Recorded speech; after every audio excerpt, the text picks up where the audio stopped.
Hello, hello, hello, Lionel. I'm Marc-Antoine, your Hey, host. Marc-Antoine, nice to see you. Good to see you. Welcome. And we're going to wait just a few minutes for everyone to arrive and connect onto this session. Just want to take this opportunity to remind you about the functionalities of Hopin, of the platform. You will find on your right-hand side the chat session, the people present in the session, and the Q&A as well. If you want to ask questions, please feel free. We will get to the questions towards the end of the session, of course. In the left-hand side, sorry, of the screen, you will find the Sessions tab, excuse me, where you are at right now. You will find all the sessions that are going to happen or are happening right now. And then you have networking as well, where you can, in a way, in the system of chat roulette style, meet and greet different participants and viewers and attendees of the event completely randomly. And that's a lot of fun. And then visit our sponsors and also partners of the event in the Expo tab, where you will find virtual Expo booths and all our sponsors and partners ready to greet you, explain you exactly how to come to Miami or how to come to Florida to start your business here. Great. No, thank you for that, Mark. A pleasure. Hello. Hi, Andrew. Welcome. Thanks for joining us. Thank you for having me. So we're just waiting on two other participants. We'll have Anthony is going to join, and Ken Russell, Commissioner, and also our moderator for this session. And so far, Lionel van der Walt, Global Chief Commercial Officer of PayCargo, and Andrew Parker, CEO of CEO and founder of Papa, excuse me. And we're waiting for the CEO of Waterdam Group.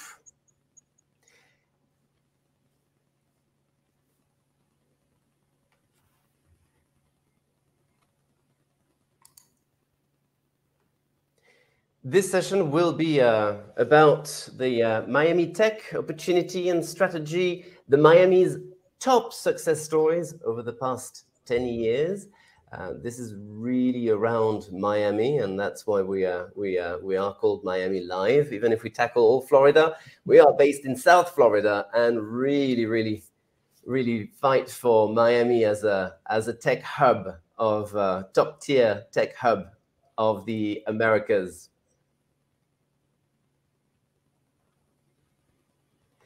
Lionel, maybe you would like to kickstart and give us a little bit of maybe of an overview of what you think Miami Tech is at really right now. Oh, thank you, and really glad to be here with you and everybody who's listening. It's I think it's exciting. I think Miami has really done a great job. Especially, I think Mayor Suarez has done a great job of marketing Miami as the sort of tech destination. And if you have a look at what Miami's got going for it, I think it far outpaces, Silicon Valley even, in terms of diversity of people, access to good talent, the location where we are close to Europe, close to Latin America, etc. So I think it's only going to grow from strength to strength. I believe I saw in Crunchbase that last year, 2020, about $1 billion was invested around 57 deals. That they funded in Miami, in the greater Miami area, that just the surrounding Miami included, it's about $2 billion.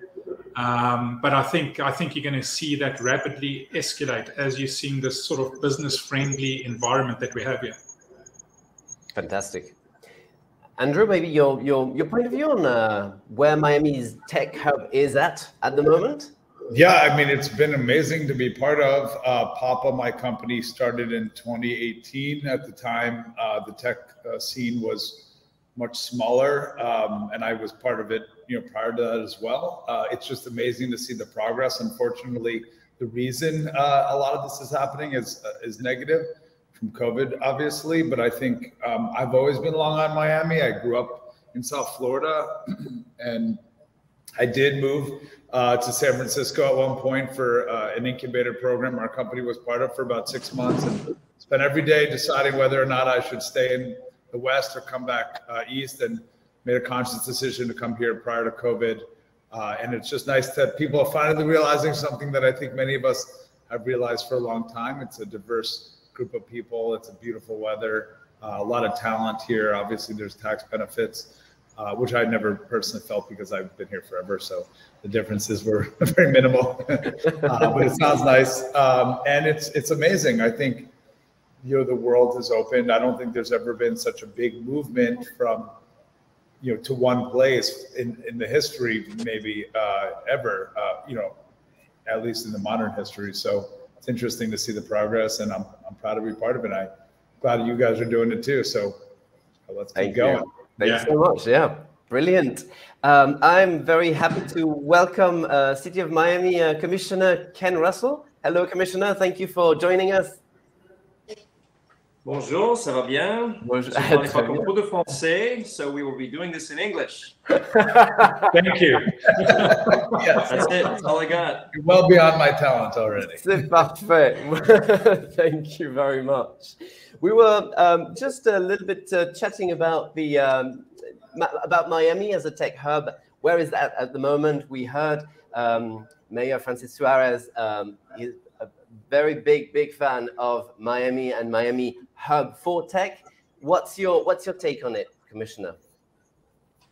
Absolutely. I'm a strong ally of Mayor Suarez, but whereas he's the cheerleader of tech in Miami, I'm the gatekeeper. I really want to challenge the world of tech to be a part of this community in a very productive way. If we look at the true origin of tech industry, it's about solving problems, right? And Miami has plenty of them. So the challenge is there, the gauntlet is thrown. I think the world of tech can really help us deal with so many issues that Miami faces. You name it, from storm surge to sea level rise, to transit, to affordability, so many things. And so I look forward to the industry as it comes here and being a part of this community. Thank you very much, Commissioner. Let's kickstart this table. We are missing just one of our participants, Anthony Ginter. I hope he's going to be able to join us as we go along. Commissioner, you will be moderating this table. I'll let you start with either Lionel or Andrew with a good question. Got it. So, and this is we're starting with PayCargo. Is that correct? Sure. Yeah. So, I mean, what an interesting concept. It's very good to have you here in Miami. So tell me, what's your experience been like so far? What drew you here and what settled you in? So, Commissioner, it's in actual fact, the company started out in the Miami area. So basically what it was a group of logistics professionals who were getting frustrated by the fact that payments were holding up the release of cargo on the ocean side. So it's that story where basically a couple of guys ended up sitting in one guy's garage, and they started, formulating plans on how this could potentially be addressed. And that was the birth of PayCargo out of Miami. And the company has now grown to the point where we're processing over $10 billion this year through the system. So huge development, very pro this area. This has been the home base for the company. And we'll most probably get into it later, but I think Miami is very business friendly and huge pool of talent. It's very well located. And then with COVID, we've seen a lot of people moving into this area, which even brings more opportunity for us, right? So when did you start exactly? The company started back in 2009. That's when really the company got established. You're old school. You're OG Miami, original gangster tech in Miami. So what have you seen change in this last year that you think will change your industry with regard to making it, more business friendly? Like you see this influx happening, but Miami, with all the good things, Miami has its challenges. What do you see as a challenge for those coming in the tech scene that you've already gone through, the issues that you've already gone through that you see that will be there? What's going to be different for them here than you think they will have experienced in other markets? Well, I think if you know, there's it's a complex question. There's different ways of looking at this. If you look at the people who have grown up in the Miami area, Miami can be an expensive area for the local population. So if there's one thing that I think is a challenge, it's really making it affordable for that young talent and attractive for them to stay within this marketplace versus wanting to leave out. Now, in saying that, if you look at young people coming from, let's say, New York or coming from the West Coast, Miami is cheap, relatively speaking, to their experience back home where they are. So I really think, you have to look at this from different perspectives.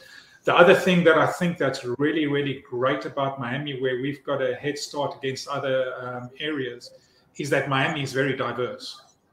So we've got an incredibly diverse talent pool here. Now, if you have a look at it, and I believe the numbers I saw is that if you look at the West Coast, about 15% of the population is Black and 5% Latino.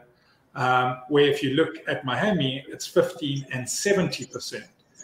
And then you look at everybody else, you've got the mix of the Europeans that have moved into the region. You've got the mix of people from the north, not only snowbirds, a lot of the younger people now moving from the north down south.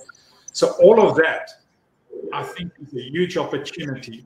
But once again, we need to take care. So if there's anything that I can say that will be a big challenge, is that cost of living that we need to address. And then obviously infrastructure, people being able to get to work easily and back.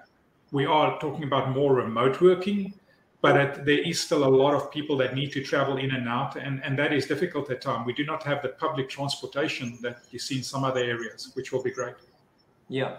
So the public transportation is handled mostly at the county level, but the city level definitely deals with affordability. I could really use your help and the help of the industry, because to move things in the public housing market and the affordability market, it takes a lot of political will, right? There's incentives that are needed, subsidies that are needed, zoning that's needed. And when most of my colleagues think of affordability, they're thinking of either extreme affordability of either the formerly homeless or those in the very low income bracket. But there is that sector of workforce housing that is really crucial to an emerging economic market where we're really trying to bring in talent. And at this point, I'm not feeling the love on my commission to incentivize that level of affordability, because they feel guilty that it's not true affordability, or it's not someone in a suffering condition. So why should we subsidize it? But the issue we know is that if we don't, it will not happen organically. Miami is going to get overtaken by market rate, which will force people to commute further and further if they can't find attainable housing. So I could use your help in helping convince my fellow commissioners of the need for this and how investing in this actually invests in Miami, because it attracts more companies to invest in us as a city. Absolutely, Commissioner. And if you look at it, I mean, there's two great emeralds within the city, within the area, right? It's FIU and University of Miami that's bringing in all of this young talent coming out of university. If you look at those young people and you look at the salaries that they're going to get, and where they can afford to live and have a reasonable lifestyle, it's becoming more and more challenging for them. So absolutely, I think that's an critical area for us to address if we want to keep that talent here locally. That's great. Well, Marc-Antoine, shall we talk with Andrew as well and bring him into the conversation? Oh, absolutely. We would not exclude anyone from this conversation. Put me in, coach. Just saying, Anthony is absolutely sorry, but he has a slight issue. Stan just informed me and us in the chat, so he won't be able to make it to this round table. That's all right. We'll continue the conversation without him, but we'll say great things about Water DM. Yeah. Andrew, are you with Papa Health? I'm with Papa. I founded Papa 4 years ago in Miami. And so you started here in Miami. You didn't move to Miami. Did you personally live here before starting the company? I've lived here since 1992. My name's Andrew. I came here with Hurricane Andrew. Just good time. That's your fault. Yeah, sorry. So this is a really cool concept. It looks like you've done a good round of raising, which is really impressive for something that I hadn't heard of before, helping connect folks, older folks, connecting to vital social care. What do you mean by that? What is the basic model of the company? What are you doing? Yeah, so we pair older people and families now with pals. They're companions. They provide assistance. They drive you to the doctor. They help you around the house. They teach you to use your computer. They help you with public transportation. They're like family on demand. And it was originally to help my grandfather and my papa, and it's grown quite a bit since then. Medicare Advantage, Medicaid, employers started to pay for it. And today, Papa has 25,000 pals on the platform. A lot more members. We don't give out that number, but we work with 70 health plans across the country. Our largest market in terms of membership is Florida. Florida is obviously a massive market for aging population. Plus it's where I grew up. So I grew up in Plantation, in Fort Lauderdale, been a Miami resident, true Miami. I used to say Miami back in the day, but now I actually can't say it. I've lived here for like 13, 14 years. In Brickell mostly, so I've seen a lot of the rise of both the city and the tech scene. It's been amazing to watch. I lived in, as I was mentioning to Lionel earlier today, I did live in San Francisco for 6 months during the early days of Papa. We were fortunate to join this incubator called Y Combinator, which I never heard of before, but there's actually a large group of Y Combinator alumni down here, which is one of the most prestigious incubators in the world. I think I was the only person. There was only one other company at the time that had gone to this program, and I think now it's become much more prevalent. And so it's exciting to see the progress that Miami's had in general as a city, aside from tech. Tech's just one piece of it. I know it gets a lot of the buzz, but just the opportunities that are growing here. And there's a lot of ways, I think, to continue to make sure that this doesn't just become a splash in the pan, but is long lasting and brings a lot of value to our economy. And there's no shortage of older adults. I wish I had known you a year ago. We were just starting in the pandemic, and I recognized a lot of the seniors that were getting cut off from the world because of the quarantine rules with regard to senior centers and assisted living facilities. They were really suffering for lack of contact and lack of interaction and engagement.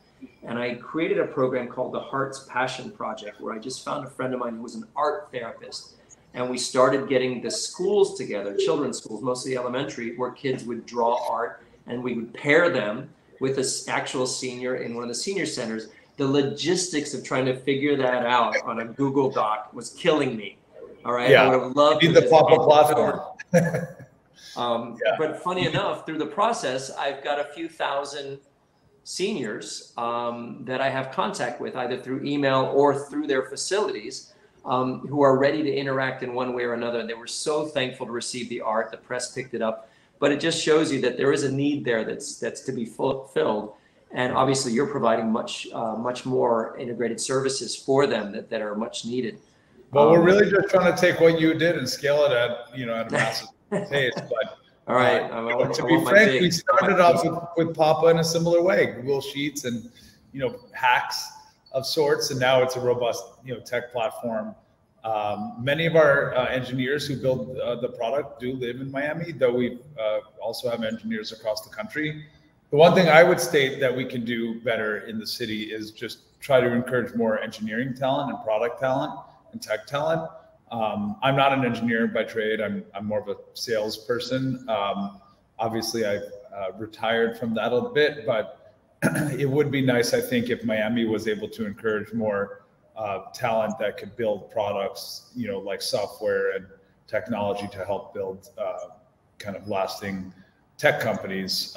Tech companies aren't much without that. So I think it's a critical component. I find, though, in Miami, there's really talented people across all kind of skills. But what we do find is a lot of our finance team is here. I went to school for finance in Florida State, not here, but UM has a great college, FIU has a great college, FAU in the Boca area, many others as well. But I think encouraging more engineering talent and more engineering schools to come here or enhance what we have would be really helpful to continue to encourage what we're trying to do here, which is expand the tech scene and to expand the economy. Interestingly, I mean, it seems that your sales background and your finance team have paid off. Your raise is over 60 million so far. Is that correct?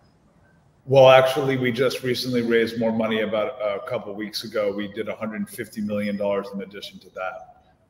So how would you compare this to raising elsewhere in the country where maybe there's a more established tech scene and VC community? What's it like raising in Miami? Do you have to go out, or are you finding people now coming here? Well, both actually. So my investor that led the last round, which just closed a couple of weeks ago, was in the news, was SoftBank. SoftBank has, I'd say, of all of the investors, there's maybe one or two others, which are great as well. Founders Fund, for example, has done a really great job here. But SoftBank and Founders Fund and others have kind of put a flag down saying, you know what, Miami is important. There's an incredible amount of money coming into the city, as Lionel mentioned, especially in comparison to prior. And there are funds coming here. That said, when I originally met them, they were all outside of Miami. Most of my investors are outside of Miami. Most of mine are from the East Coast. I will mention that. Maybe that's me. They're more jive with an East Coast fella, you know, from New York than from Miami. But I think it's exciting. A lot of the investors are coming down here. Hedge funds are coming down here, which are starting to invest privately and publicly in ways that, you know, we've not seen before. Tiger, my other investor, also many of their partners live in Miami, live in South Florida. So I think it's a good place to be an investor for various reasons. Plus, it's a beautiful, beautiful place to be. So I do think we'll see more investment out of the Miami area. I know SoftBank in particular had a pledge to do $100 million in Miami-based company. Don't quote me on this, but I'm quite sure that I saw in the news that that's doubled already. And so they're way outpacing their expectation. And really that's because of a virtuous cycle of growth. We have more startups, more money, which brings more startups, which brings more money, and awesome, you know, groups of tech talent and founders coming down here to build amazing next frontiers. That's great. But touching back on something you said about education, Andrew, I'd like to bring Lionel's thoughts on this too. You had mentioned, you know, obviously we have UM, FIU, MDC here. You'd like to see more investment in education that serves this industry, so that we can actually find homegrown talent and the folks that we 100%.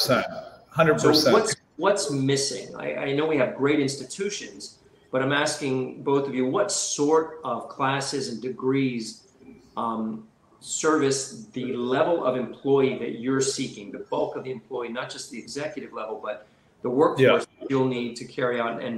And I'm not sure if I'm reading wrong, but Lionel's maybe a more manpower intensive group. I could be wrong. I don't know what the size of your staff is, but just from the business model and then the clients it serves. I'll just answer quickly, then I'll pass it on to Lionel. So we have talent needs across the board, from care center, which is our call center, which Miami and Florida has great talent in leadership and call center levels. Engineering is an area, obviously, that we continue to expand on, and data science. So I think computer science schooling, data science schooling, there's not really a school for product management, but entrepreneurial kind of education, entrepreneurship programs, which we have a lot of good ones. I think there could be a lot more gas added to the fire. And then maybe encouraging some top tier schools like MIT to build a campus here, or Stanford to build a campus here. It's interesting to think about. I went to Florida State, so just a state school boy here, and I'm proud of that. Proud Seminole, but I think doing both at the same time. And frankly, all these great companies will produce the next great companies. Maybe someone who's building code for Papa right now is thinking about their next innovation, which we want them to stay at Papa, but we also want them to have their own path. So I'll pass to Lionel for his response. What do you think, Lionel? I'm trying to think if schools were to add to their curriculum, what would service not just your business but the tech industry best? Is it super highly technical education within the tech field, or is it more the data entry level jobs and the workforce level? What are we missing? I think it's twofold, and Andrew touched on both of them there. I think what's key is having that entrepreneurial mindset coming through with young people. So if we're looking at really bringing innovation, startups, it's a different sort of mindset than somebody that goes in and is thinking about traditional jobs and just going into either sales, etc. But for a company, being an entrepreneur is a very different skill set that you need. So that entrepreneurship, I think, is critical. It is there, but I think it could be strengthened. And then also, and different to Andrew, I mean, all of our tech development team is based out of Miami. So we were able to, and we focus on bringing in resources locally. It's a big thing for us, working and giving those opportunities locally in the community. And we found the talent, but there is a huge need for scaling that up. So I think there's a big need for combining tech with entrepreneurship. I think those two, and if you look at the traditional way of education, they are not necessarily combined. So in your business schools, you basically got entrepreneurial sort of classes that you can take if you want, and on the tech side, it's very tech focused. So if you can find a way to bring those two together, I think it will be huge for the industry. And then in terms, one thing I wanted to comment on, or actually two things. The first thing is this whole idea of, do you need the venture capital firms or more of it here in the Miami area? I think it's great that we're seeing SoftBank and companies like, or institutions like Blackstone coming in, but it's not really necessary. It's irrespective of where the money is. I think what you need is the magnet. The pull is having the startups, the companies that have got the winning formula for something new, innovative, that will draw all this money, irrespective of where the money is coming from as venture capital firms. So I think if we're looking at growing out this within the Miami area, what you really need is to facilitate incubators and areas for these small companies, exactly what Andrew went through when he went to the West Coast, having that locally, giving these entrepreneurs an opportunity to grow, and the money will follow. It will follow where the success is. It will. So, Thank you. Let's start with the talent. Let's start with the entrepreneurial tech, and the money will follow. And I agree with that. We've seen that happen already.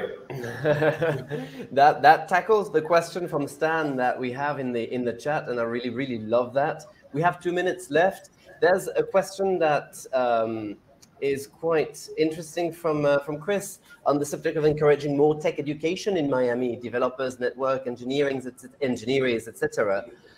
Have you found it difficult to expand your search from local to remote?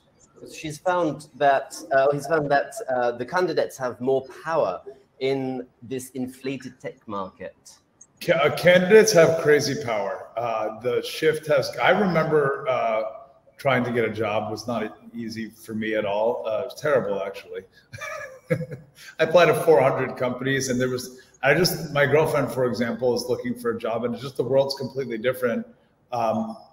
I would have done anything to get a job. I had zero stipulations. I just wanted to be able to show up, ready to work, which I think is fine. The world's changed, and now the power's moved to the employees. And Papa pays well, and I think in order to be competitive in this market, you have to pay well. We're big believers in not overpaying, but paying people, market, and making sure that that's not why they're here or not here. They're here because they're part of the mission, which is something we really look for.